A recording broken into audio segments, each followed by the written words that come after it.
பற்றி சில நினைவுகள். திரைப்பட இயக்குனர், நடிகர் அண்ணன் பார்த்திபன் அவர்கள்.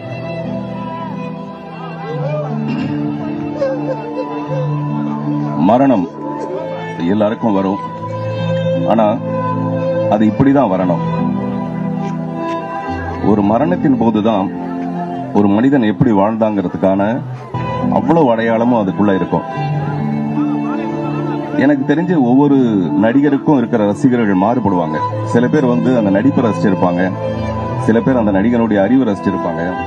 ஆனா விஜயகாந்த் சாருடைய ரசிகர்கள் எல்லாருமே அநேகமா அவருடைய மனிதாபிமானத்துக்கு மட்டுமே அடிமைகளா இருப்பாங்க.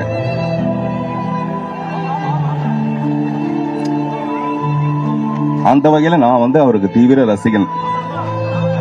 இப்ப கைத்தட்டுற உங்க எல்லாருடைய மனசுக்குள்ளையும் விஜயகாந்த் சார் இன்னைக்கு அவர் அடக்கம் செய்ய போறது உங்களுடைய இதயங்களுக்குள்ளதான், நம்மளுடைய இதயங்களுக்குள்ளதான் நம்ம அடக்கம் செய்துக்க போறோம்.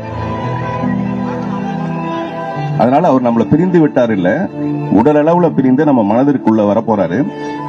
நம்ம செய்ய வேண்டிய ஒரே காரியம் என்னன்னா, இன்னைக்கு அஞ்சலி செலுத்துறோங்கிற பேர்ல இன்னைக்கு ஒரு நாளோட இது விட்டுடாம அவர் செஞ்ச நல்ல காரியங்கள் எல்லாமே, அவர் நல்ல காரியங்கள் செஞ்சதுங்கிறது அவர் பெரிய ஹீரோ ஆனதுக்கு அப்புறம், நிறைய சம்பாதிச்சதுக்கு அப்புறம் இல்ல.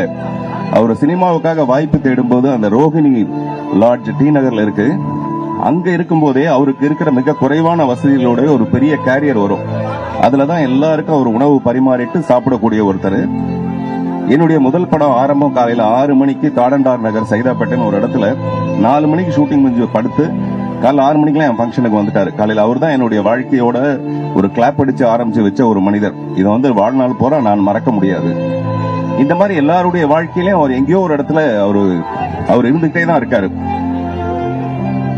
நான் அவருடைய துணைவியாருக்கு கூட நான் சொன்னேன் கொஞ்ச நாளைக்கு முன்னாடி, போன மாசமே சொன்னேன், நீங்க மனைவிங்கிறது மீறி ஒரு தாயா மாறி அவரு விஜயகாந்த் சாருக்கு ஒரு தாயாவே இருந்தா எப்படி இருக்குமோ அந்த மாதிரி அவங்க பாதுகாத்ததுனாலதான் இந்த சோகம் நம்ம இவ்வளவு லேட்டா வந்திருக்கு. இல்லாட்டி இந்த சோகம் நமக்கு என்னைக்கோ வந்திருக்கும். இப்போ நான் அவங்க கிட்ட அதுதான் சொன்னேன், அவங்களே என்கிட்ட அதான் சொன்னாங்க, ஒரு தாயின்னு சொன்னீங்களே, தாய் மாதிரி பாத்துக்கிட்டேன்னு சொன்னீங்களேன்ட்டு.